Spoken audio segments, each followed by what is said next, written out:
The scorching sun beat down mercilessly on the rocky outcrop where Maya Chen lay motionless, her body pressed against the warm stone. Sweat trickled down her face, but she didn't dare move to wipe it away.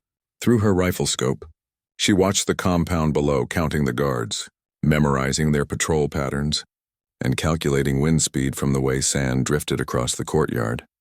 Maya had earned her reputation as the ghost who never misses during her 8 years as a military sniper. Her record was flawless, 127 confirmed targets, 0 misses. But this mission was different. This wasn't military. This was personal.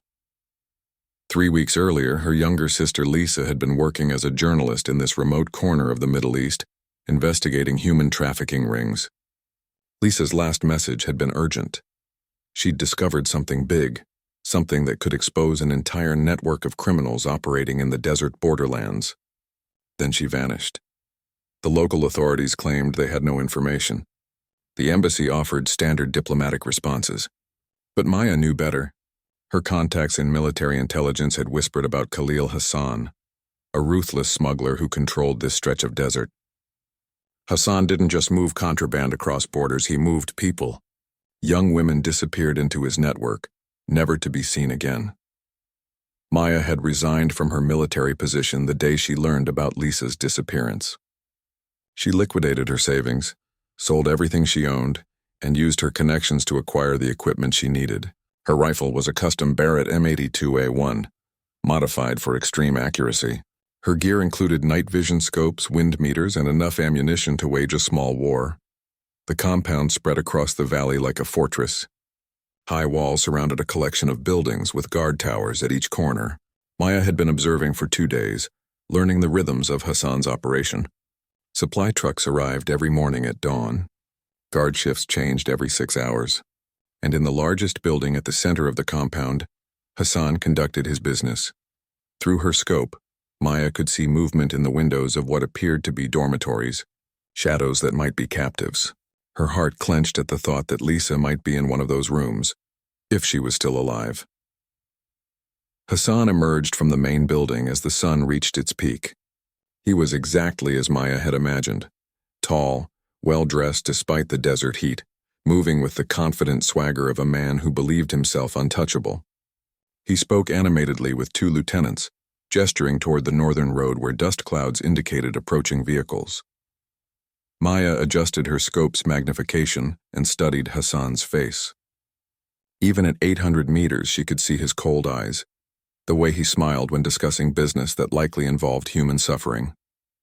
Her finger found the trigger, muscle memory taking over. The shot would be challenging but not impossible. A slight crosswind from the east, temperature causing heat shimmer, but nothing she hadn't dealt with before. But killing Hassan immediately wouldn't help her find Lisa. She needed information first, needed to understand the full scope of his operation. Maya had spent weeks planning this mission, and patience would be crucial to its success. As afternoon turned to evening, Maya observed the arrival of 3 black SUVs.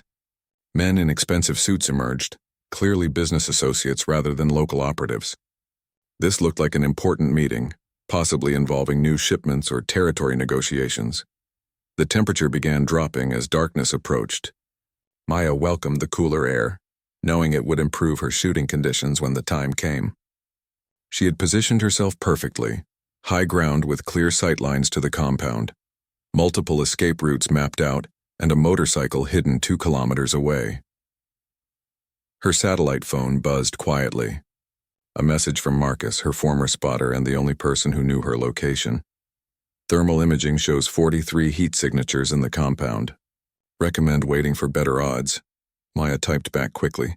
Patience. Information gathering phase still active. As night fell, lights illuminated the compound.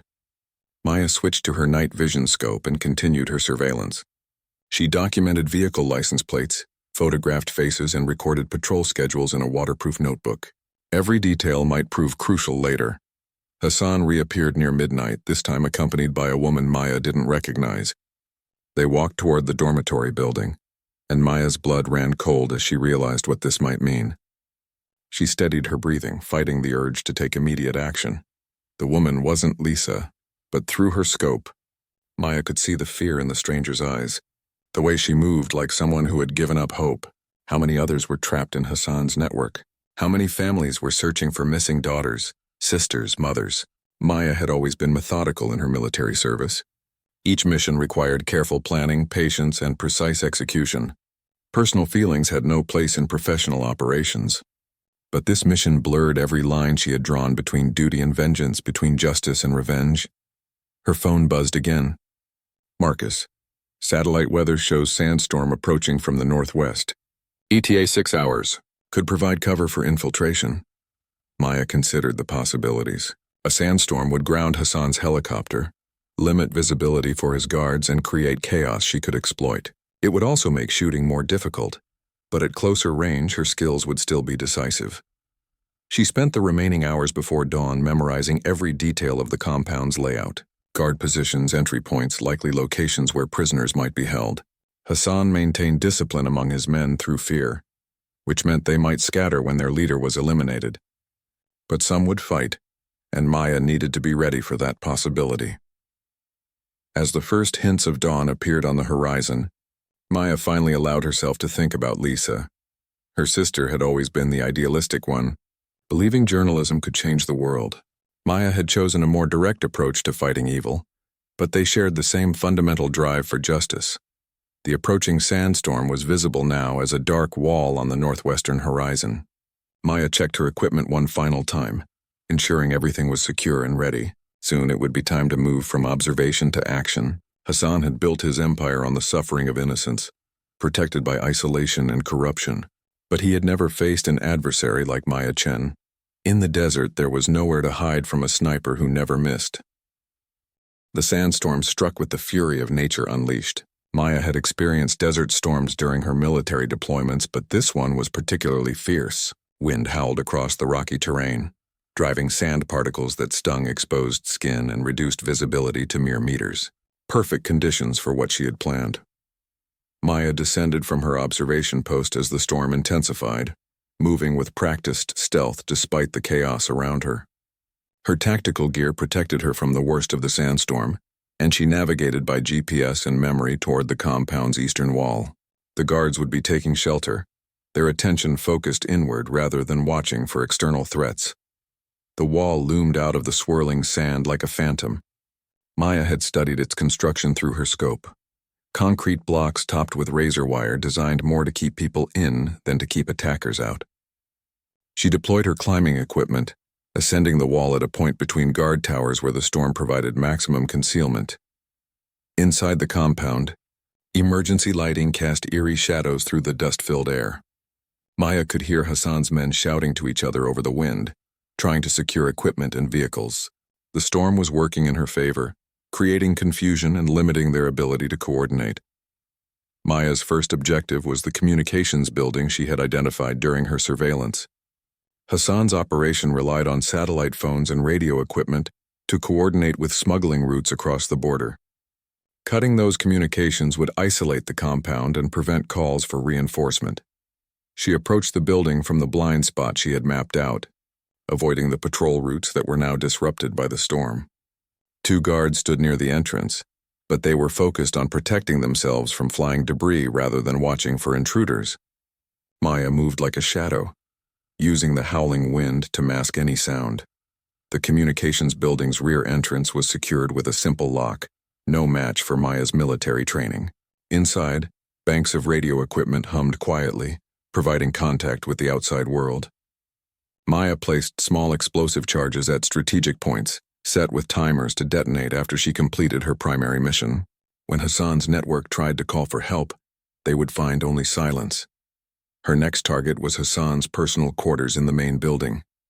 Intelligence suggested he kept detailed records of his operations there, including information about recent acquisitions, possibly including Lisa. Maya needed those records, and she needed Hassan alive long enough to answer questions. Crossing the compound's courtyard required careful timing. Maya waited for lulls in the wind that would muffle her footsteps, moving between vehicles and storage containers that provided concealment. The storm's chaos worked in her favor as guards retreated indoors, leaving external security significantly reduced. The main building was more heavily fortified than the others, with steel doors and reinforced windows. But Maya had noticed during her surveillance that Hassan maintained a private balcony on the second floor, accessible from an external staircase. The storm would make that approach treacherous but not impossible. As she climbed the external stairs, fighting against wind gusts that threatened to tear her from the metal framework, Maya reflected on how different this felt from military operations. In the army, she had been part of a team, with backup and support available if things went wrong. Now she was completely alone, operating without authorization in a foreign country, technically becoming the kind of operator she had once been trained to stop. The balcony door was unlocked, Hassan's arrogance assuming that the desert and his reputation provided sufficient protection. Maya slipped inside, finding herself in what appeared to be Hassan's private office. Maps covered the walls, showing smuggling routes that stretched across 3 countries. A large desk held multiple computers and stacks of documentation in Arabic and English. Maya photographed everything quickly, using a camera with a silent shutter. Financial records, personnel files, shipping manifests, all potential evidence of Hassan's criminal empire.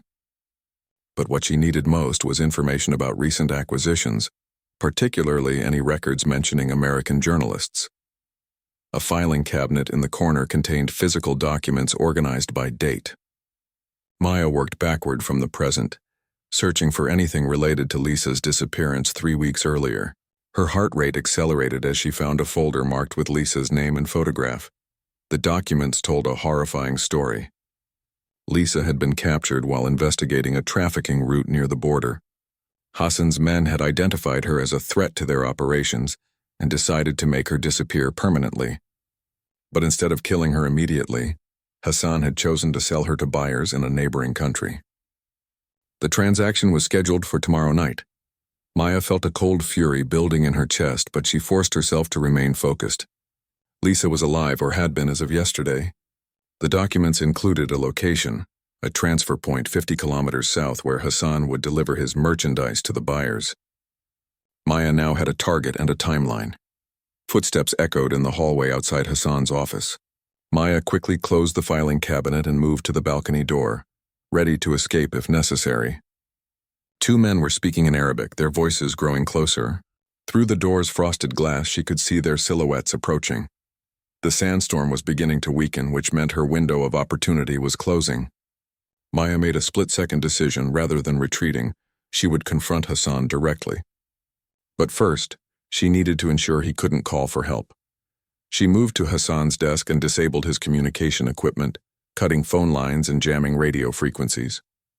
When Hassan tried to coordinate with his network after she revealed herself, he would find himself completely isolated.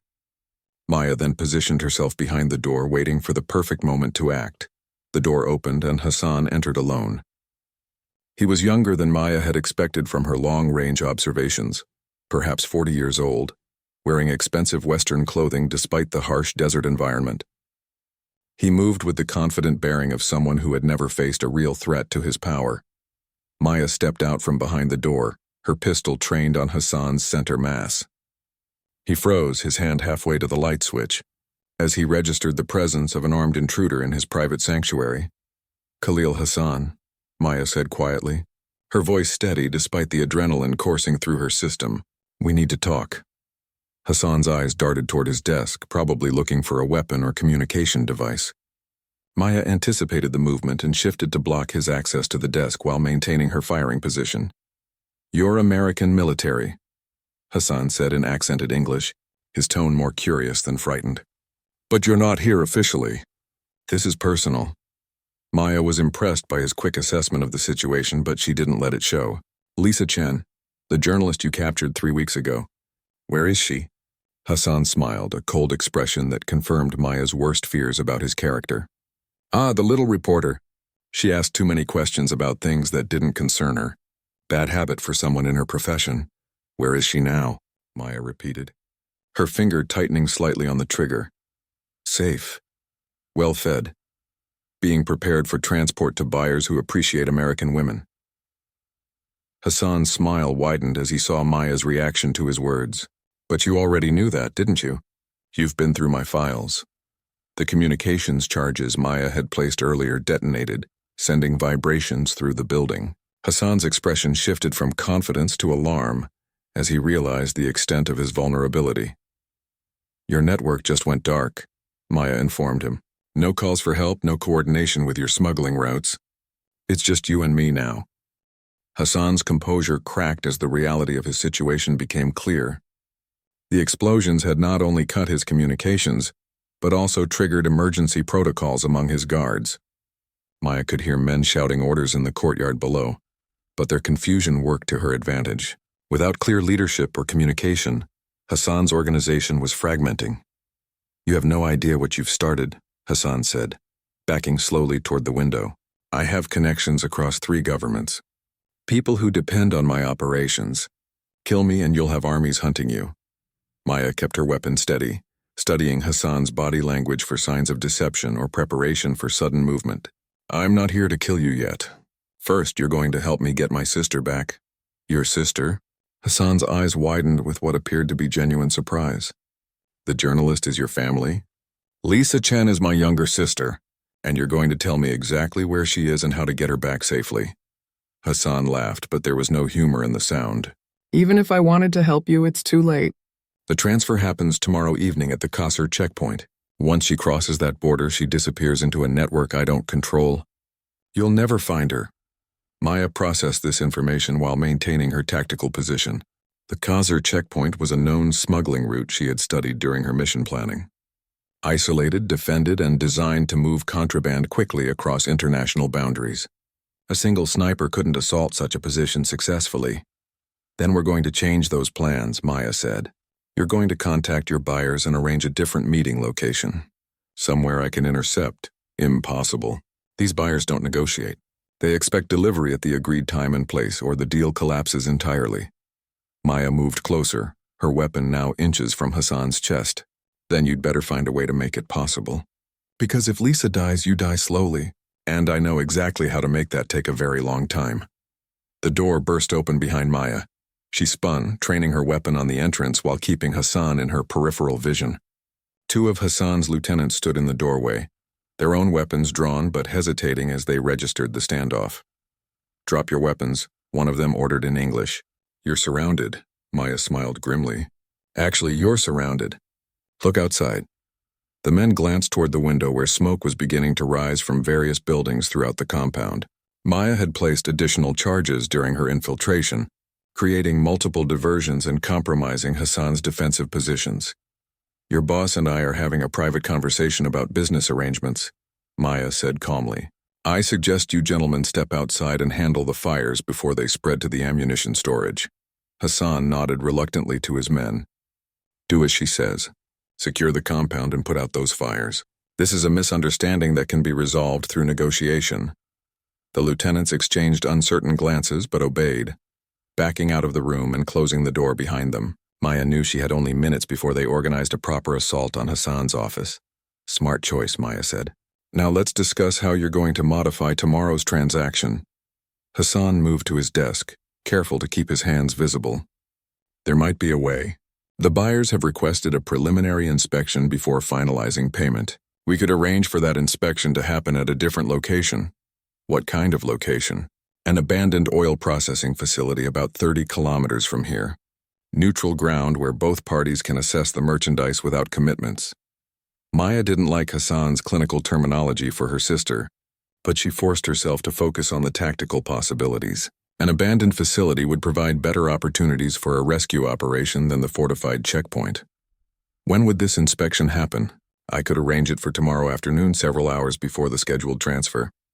The buyers are cautious people. They'll want to verify the merchandise's condition and authenticity before committing to the full purchase price. "And Lisa would be transported there?" Hassan nodded. "With minimal security, since it's meant to be a simple inspection rather than a full transfer. Perhaps 4 guards total, including myself." Maya weighed the options. Hassan was clearly planning some form of deception, but the scenario he described offered better tactical opportunities than a direct assault on the checkpoint. She could position herself at the inspection site and eliminate the guards before they realized they were under attack. "Make the call," Maya ordered. Hassan reached for his satellite phone, then paused as he realized his communication equipment had been sabotaged. Your explosives were quite thorough. I'll need to use the radio in the communications building, which you know I destroyed. Try again. Hassan's frustration was evident, but he opened a desk drawer and retrieved a backup satellite phone. Emergency equipment. I'm not completely unprepared for contingencies. Maya watched carefully as Hassan dialed a number and began speaking in rapid Arabic. She couldn't follow the entire conversation, but she recognized key words related to timing, location, and inspection procedures. Hassan was either following through on his promise or setting an elaborate trap. After several minutes, Hassan ended the call. It's arranged. Tomorrow at 2 o'clock, the abandoned Al-Rashid processing facility. The buyers will bring their inspection team and I'll bring the merchandise with minimal security. And if you're lying, then we both die tomorrow. The buyers I work with don't tolerate deception or failure. If this is a trap, they'll eliminate everyone involved to protect their own security. Maya believed this last statement. Hassan's operation existed within a larger network of criminals who would sacrifice individual operators to maintain their overall security. But that also meant Hassan had genuine motivation to make tomorrow's operation succeed. What about your men here? They'll expect you to return. Hassan gestured toward the window where smoke continued rising from various buildings. Thanks to your sabotage, they'll be busy with repairs and security assessments for hours. I can claim to be coordinating with other facilities to ensure the network remains operational. Maya heard footsteps approaching in the hallway again, but this time they seemed more organized. Hassan's lieutenants had likely regrouped and were preparing for a coordinated assault on the office. Time to go, Maya said. You're coming with me as insurance. Where exactly are we going? Somewhere I can keep you safe until tomorrow's meeting, and somewhere your men won't think to look for you. Maya moved to the balcony door, checking the courtyard below for guards and escape routes. The sandstorm had largely passed, leaving clear air but plenty of dust and debris to provide concealment. Her motorcycle was hidden 2 kilometers away, and Hassan would have to travel with her whether he liked it or not. After you, Maya said, gesturing toward the balcony. Hassan hesitated. If I cooperate with you, if this rescue operation succeeds, what happens to me afterward? Maya considered the question. In military operations, such decisions were made by commanding officers based on strategic objectives and rules of engagement. But this was personal, and she was operating entirely outside official channels. That depends on what we find tomorrow, Maya said finally. If Lisa is alive and unharmed, we can discuss your future. If she's been hurt or killed, then you already know what happens.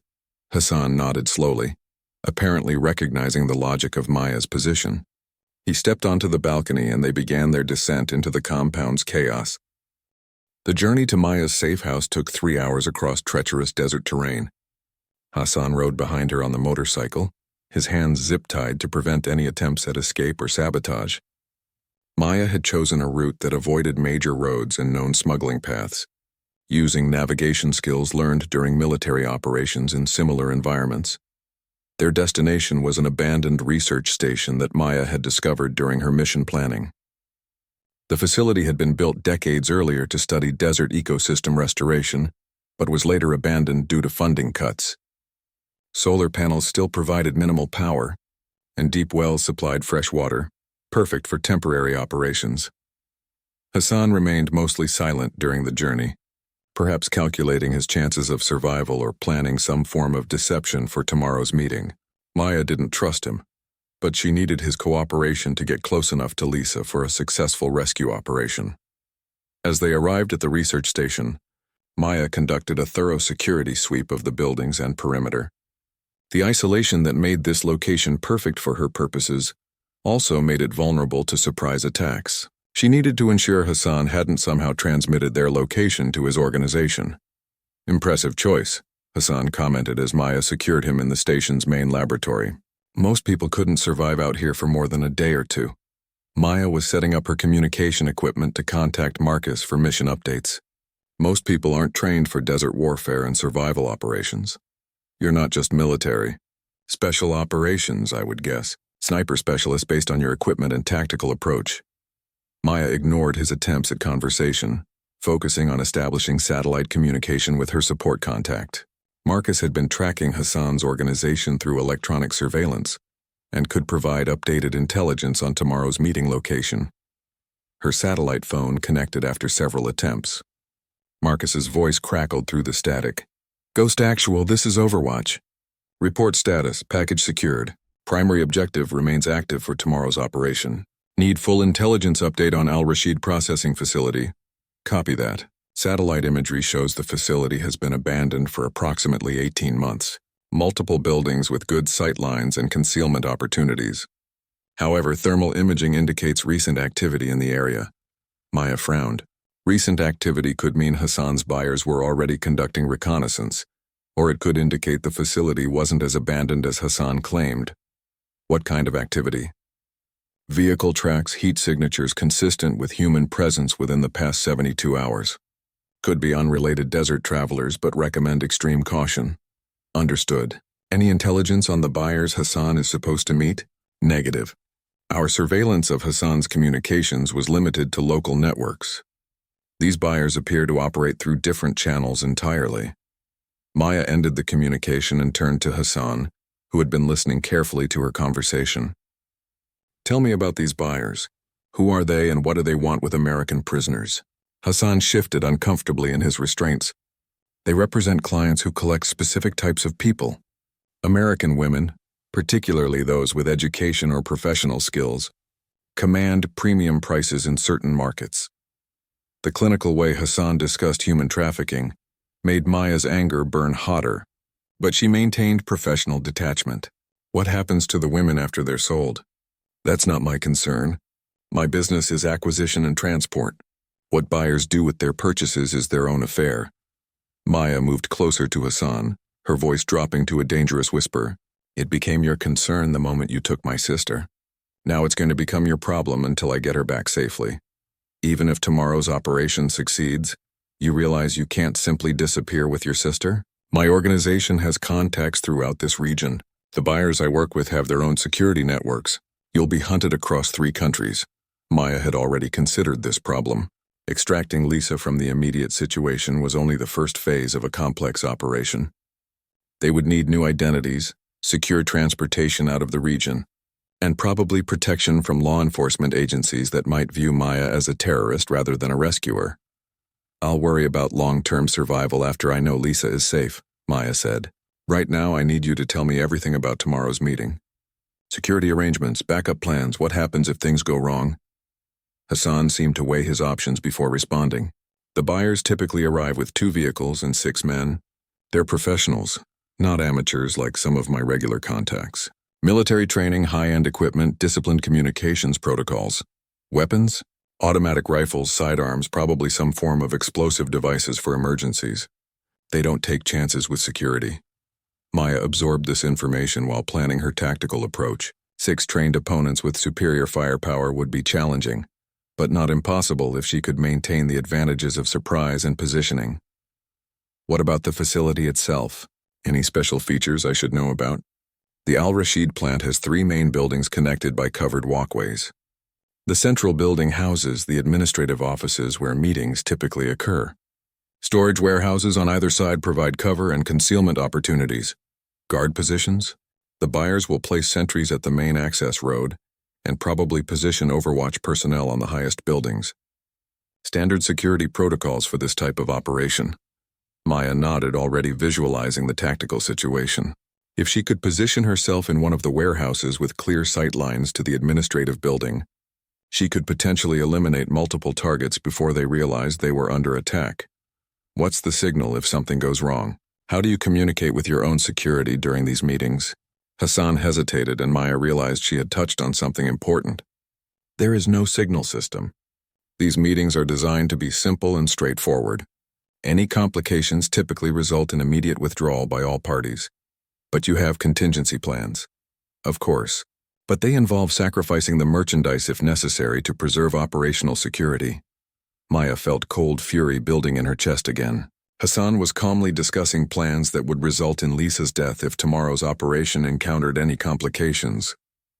Those contingency plans just changed. Maya said quietly, "Tomorrow your only priority is keeping Lisa alive and unharmed. Everything else is secondary. You don't understand the dynamics involved. These buyers have invested significant resources in this transaction. If they suspect deception or law enforcement involvement, they'll eliminate all witnesses and disappear, your sister included. Then, we'd better make sure they don't suspect anything unusual. Maya spent the remaining hours before dawn studying satellite maps of the Al-Rashid facility and planning multiple approaches for tomorrow's operation. She identified 3 potential sniper positions that would provide overlapping fields of fire while maintaining escape routes. If the situation deteriorated, the key challenge would be distinguishing between guards and potential hostages during the initial moments of contact. Maya needed to eliminate the buyer's security team without accidentally hitting Lisa or creating a hostage situation that would end in tragedy. As sunrise approached, Maya reviewed her equipment and confirmed her ammunition count. 47 rounds for her primary rifle, additional magazines for her sidearm, and several explosive devices for emergency situations. Not enough for a prolonged engagement, but sufficient if she could maintain tactical superiority through positioning and surprise. Hassan watched her preparations with growing unease. "You're planning to kill everyone at that meeting. I'm planning to rescue my sister. How many people die in the process depends on how they react to my presence. And what about me? Am I expendable once this operation is complete?" Maya paused in her equipment check to look directly at Hassan. "That depends entirely on whether Lisa is alive and unharmed when I find her. Make sure she is." The Al-Rashid processing facility emerged from the desert heat haze like a monument to industrial failure. Massive concrete structures stood silent against the endless sky, their surfaces weathered by years of sandstorms and abandonment. Maya arrived 2 hours before the scheduled meeting, using the extra time to conduct detailed reconnaissance and establish her firing positions. Through her scope, Maya surveyed the facility's layout. The central administrative building rose 3 stories above the desert floor, its windows providing clear sightlines across the entire complex. 2 warehouse structures flanked the main building, connected by enclosed walkways that would allow movement without exposure to external observation. Maya had left Hassan secured at the research station with explicit instructions about the consequences of deception.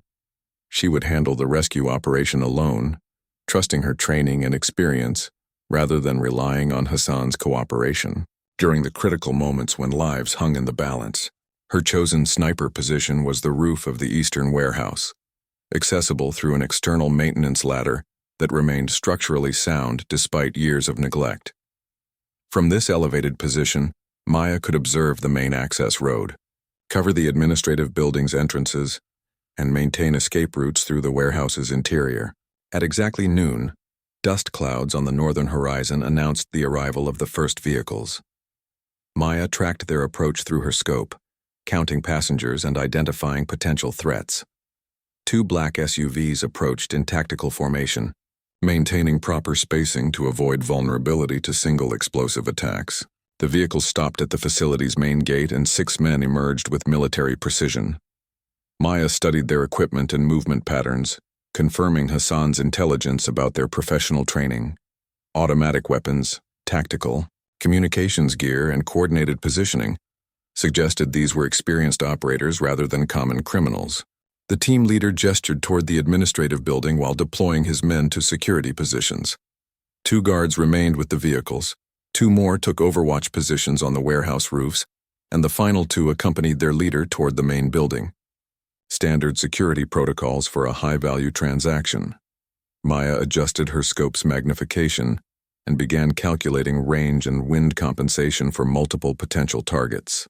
The Overwatch guards presented the greatest immediate threat to her position, but eliminating them first would alert the entire team to the presence of a sniper. 30 minutes later, a second dust cloud announced Hassan's arrival.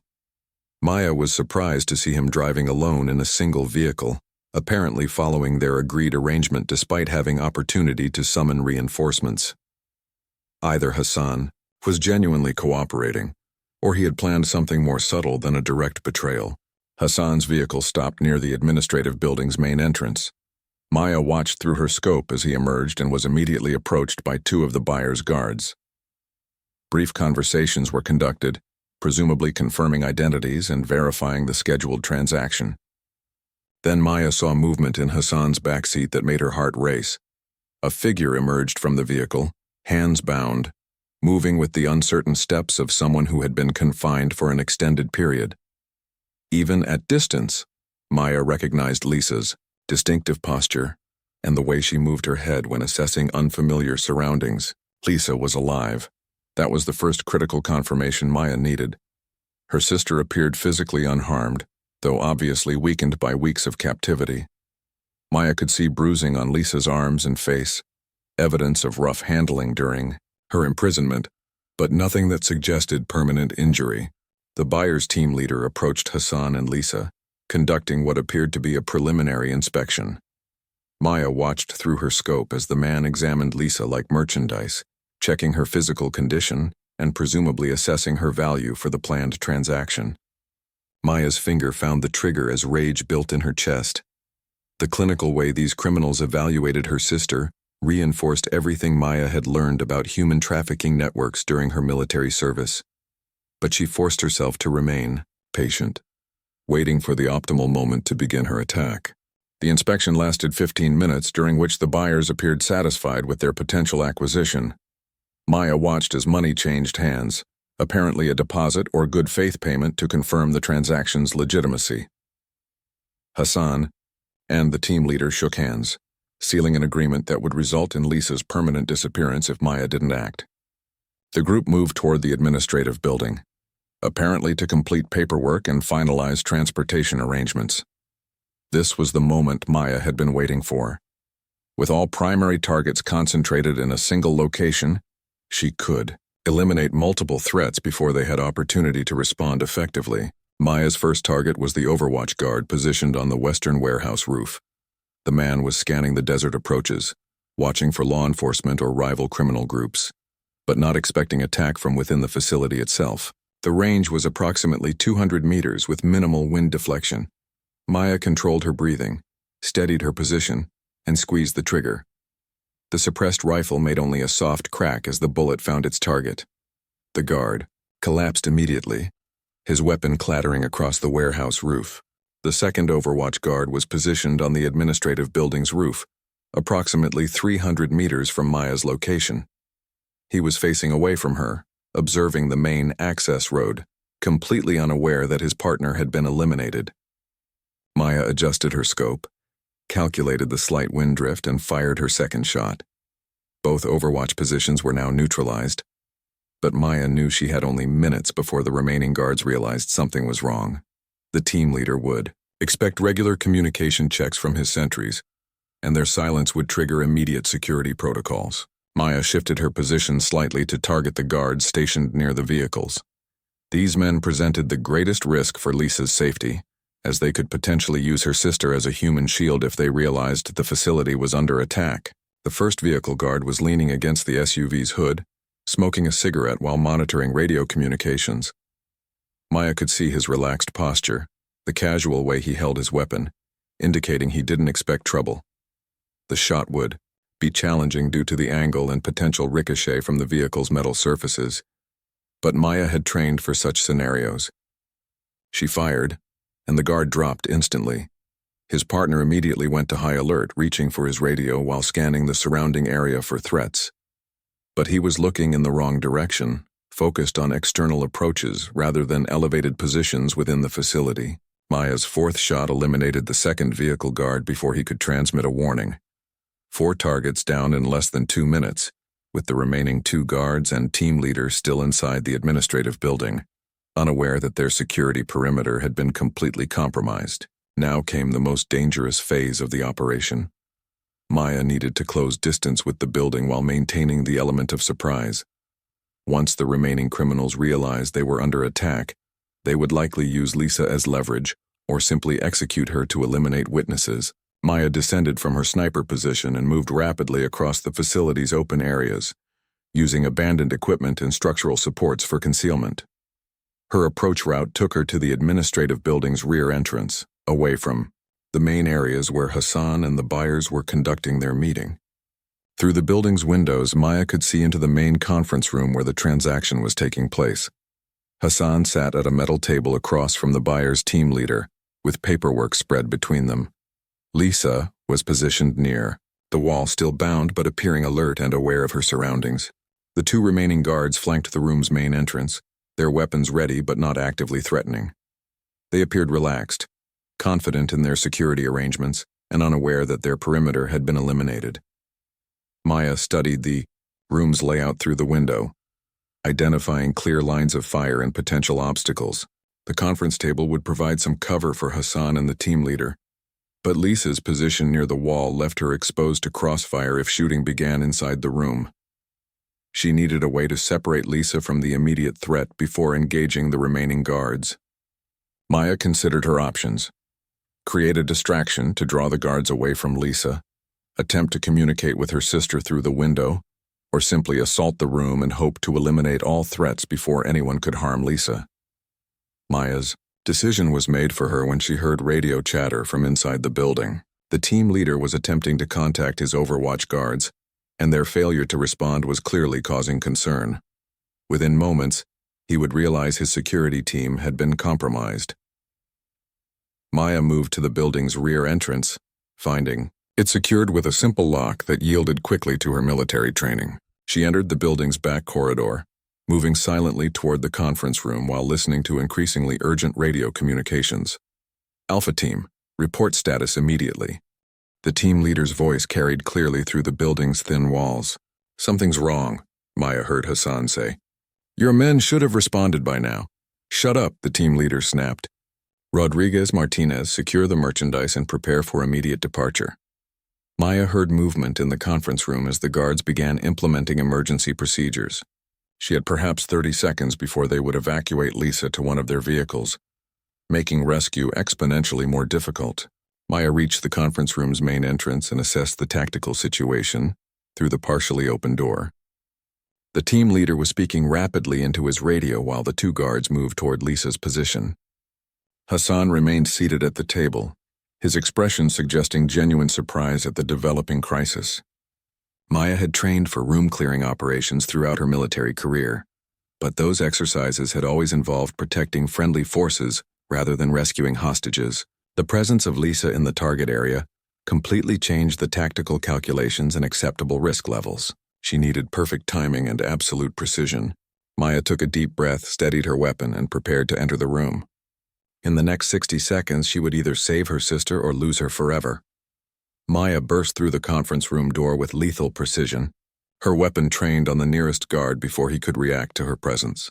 The element of surprise lasted exactly 3 seconds, long enough for Maya to eliminate the first threat, but not long enough to prevent the second guard from drawing his sidearm.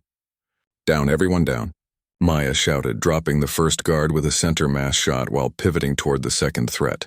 The team leader dove behind the conference table, reaching for his own weapon while screaming orders in Arabic. Hassan remained frozen in his chair, apparently shocked by the sudden violence erupting around him.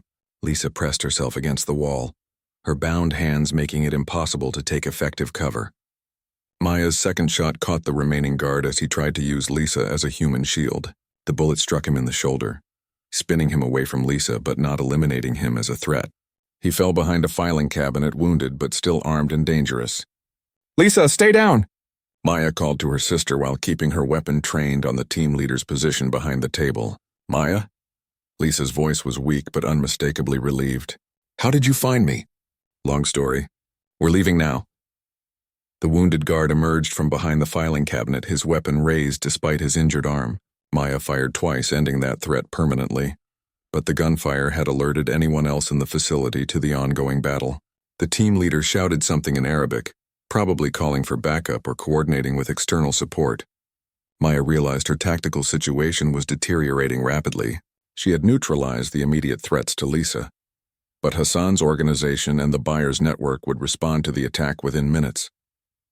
Hassan, on your feet, Maya ordered, keeping her weapon trained on the team leader's position. You're coming with us. Hassan stood slowly, his hands raised to show he wasn't armed. This is insane. You've just declared war on 2 criminal organizations. They'll hunt you across continents. Let them try. Maya moved toward Lisa's position while maintaining visual contact with potential threat areas. Her sister looked exhausted and frightened, but alive and apparently uninjured beyond bruising from her captivity. Can you walk? Maya asked as she cut Lisa's restraints with a tactical knife. I think so. They kept me sedated most of the time, but I'm okay now. The team leader rose slightly from behind the conference table, apparently trying to assess the tactical situation. Maya fired a warning shot that sent splinters from the table's edge flying past his head. Next one won't miss, Maya called out. Keep your head down. Maya heard vehicle engines starting outside the building. Either Hassan's men were arriving as backup, or the buyer's external support was responding to the radio silence from their advance team. Neither possibility offered good options for escape. We need to move now, Maya told Lisa and Hassan. Back entrance, stay low, follow my lead.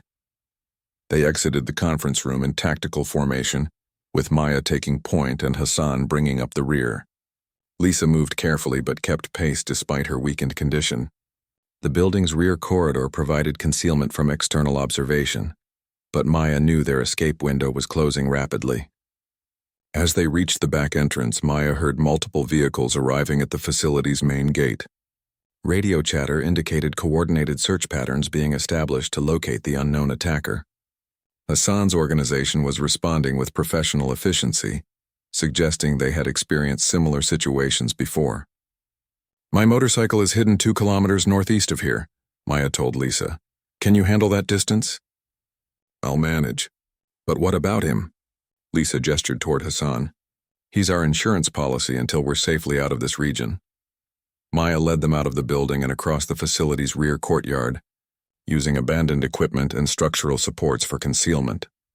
The sound of searching vehicles grew closer, indicating the response teams were conducting systematic sweeps of the entire complex. They reached the facility's perimeter fence without contact, but Maya could see armed men beginning to spread out across the compound.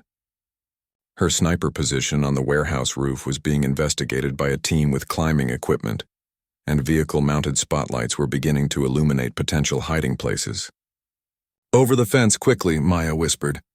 Lisa climbed first, her movements still uncertain from weeks of captivity, but driven by determination to escape.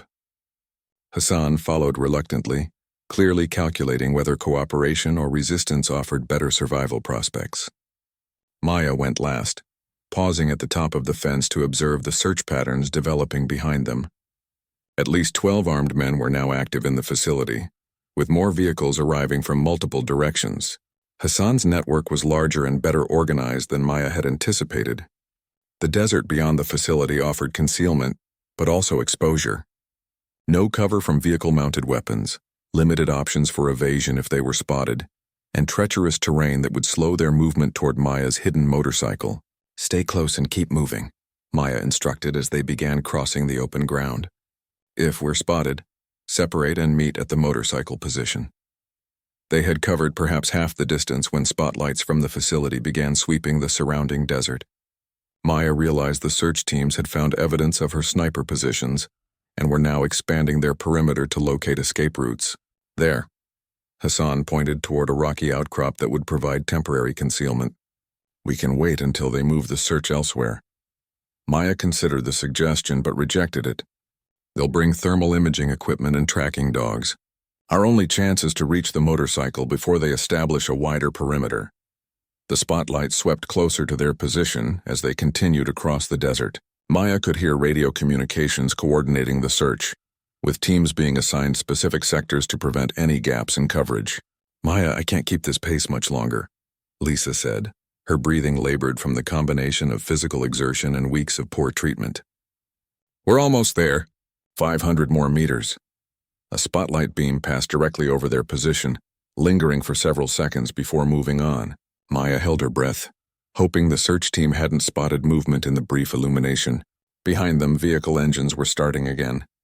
The search was expanding beyond the facility itself, with mobile teams beginning to patrol the surrounding desert. Maya's window for escape was closing rapidly. They reached the rocky area where Maya had hidden her motorcycle, but she immediately realized they had a problem. The bike was designed for 2 riders maximum, and carrying 3 people across desert terrain would be slow and unstable. I'll stay behind, Hassan said quietly. Create a diversion to help you escape with your sister. Maya studied Hassan's expression, trying to determine whether this was genuine sacrifice or another form of deception. Why would you do that? Because I have children too. And because what we did to your sister was wrong, regardless of business considerations. Lisa looked between Maya and Hassan with obvious confusion. What's he talking about? Who is this man? I'm the person responsible for your kidnapping, Hassan said directly to Lisa. Your sister came here to rescue you, and she's given me an opportunity to do something right for once. Maya weighed the tactical options rapidly. Hassan's offer would solve the transportation problem and potentially buy them additional time if he could mislead the search teams. But it also meant leaving behind the only person who could provide testimony about the trafficking network's operations. The decision was made for her when spotlights began converging on their position from multiple directions. The search teams had found their hiding place, and within minutes they would be surrounded. Maya made her choice in the space of a heartbeat. She grabbed Hassan's shoulder and looked directly into his eyes. If you're serious about making this right, then you're going to help us disappear completely. All of us. Hassan nodded grimly. There's an old smuggling route 20 kilometers south of here. Hidden airstrip that my organization uses for emergency evacuations. If we can reach it, I can arrange transport out of the country. Why should we trust you now? Because staying here means we all die when those search teams find us. And because your sister deserves better than what my organization did to her. Lisa grabbed Maya's arm. Who is this man? What organization? Maya, what have you gotten involved in? Maya helped Lisa onto the motorcycle while keeping her weapon ready. I'll explain everything once we're safe. Right now we need to move. Hassan climbed onto the bike behind Lisa, his hands still secured but positioned so he could provide directions. Maya started the engine and immediately drove away from the approaching spotlights, using terrain features to mask their movement. The motorcycle's engine noise would be audible to the search teams, but Maya was counting on confusion and the desert's acoustic properties to make their direction difficult to pinpoint. She drove without headlights, using night vision equipment to navigate across the rocky terrain. Bear left toward that ridge, Hassan called over the engine noise. There's a valley that will hide us from aerial observation. Maya followed his directions while monitoring radio chatter through her tactical communications gear. The search teams were reporting motorcycle engine sounds but couldn't establish a definitive direction. Hassan's local knowledge was proving invaluable for avoiding detection. They rode in relative silence for an hour, crossing increasingly desolate terrain as they moved away from the facility and Hassan's organizational infrastructure. Maya began to believe they might actually escape, but she knew the most dangerous part of their journey still lay ahead. Tell me about this airstrip, Maya said during a brief stop to check their position. Who controls it? What kind of security? How do we get past immigration controls? Hassan was clearly exhausted but answered directly. It's a legacy facility from my organization's early days, built for operations that required absolute secrecy. Minimal security, just enough personnel to maintain the aircraft and fuel supplies. What kind of aircraft? Small jets capable of international range, unregistered, untraceable, designed to avoid official detection. We've used them to transport high-value cargo when normal shipping methods weren't suitable. Maya realized Hassan was describing the same aircraft used to transport trafficked victims to international buyers. The irony of using such a plane to rescue Lisa wasn't lost on her, but practical considerations outweighed moral reservations. How do you contact them? Hassan gestured toward Maya's satellite phone. Emergency frequency that my organization monitors continuously. I can arrange immediate departure, but they'll want confirmation of payment for services. How much? For 3 passengers and guaranteed silence about the operation? Probably 50,000 American dollars. Maya did quick calculations of her available resources. She had liquidated most of her assets to fund this rescue mission, but 50,000 was within her capabilities if Hassan was being honest about the costs. Make the call. Hassan used Maya's satellite phone to contact the airstrip, speaking in rapid Arabic punctuated by English phrases about timing and passenger requirements. The conversation lasted several minutes, with Hassan apparently negotiating terms and confirming availability. 2 hours, Hassan reported after ending the call. They'll have a plane fueled and ready for immediate departure. Destination is your choice, but they recommend somewhere without extradition treaties if law enforcement becomes involved. Lisa had been listening to this conversation with growing alarm. Maya, these people are criminals. We can't trust them to help us escape. We don't have other options, Maya replied. Every legitimate escape route will be monitored by Hassan's organization and the buyer's network. Sometimes you have to use bad people to fight worse people. They resumed riding toward the airstrip, following smuggling routes that Hassan knew would avoid border patrol stations and official observation posts. The terrain gradually changed from rocky desert to sandy flats, making travel easier but also more exposed to aerial surveillance. "Tell me about your sister," Hassan said to Maya during another brief stop. "What made her investigate my organization?" Lisa has always believed journalism could change the world. She was writing about human trafficking for an international magazine, trying to expose the networks that prey on vulnerable people. Hassan was quiet for several minutes before responding. "She was right to investigate us. What we do is evil, regardless of how we justify it as business. Your sister was trying to save people we were destroying." Maya studied Hassan's expression, still uncertain whether his apparent remorse was genuine or calculated. "If you really believe that, then help her continue that work after we escape. Provide evidence about your organization's operations. I can give you names, locations, financial records, trafficking routes, everything needed to destroy the network I helped build. But in exchange, I want protection for my own family. They don't deserve to suffer for my choices." Lisa looked surprised by this turn in the conversation. "You have a family? 2 daughters younger than you, living with their mother in a city far from my operations, believing I work in legitimate import-export business." Maya realized Hassan's motivations were more complex than simple greed or criminality. Like many people involved in illegal activities, he had constructed elaborate justifications and compartmentalized his life to avoid confronting the moral implications of his choices. "We can discuss witness protection after we're safely out of the country," Maya said. "Right now, let's focus on survival." The airstrip emerged from the desert darkness like a mirage.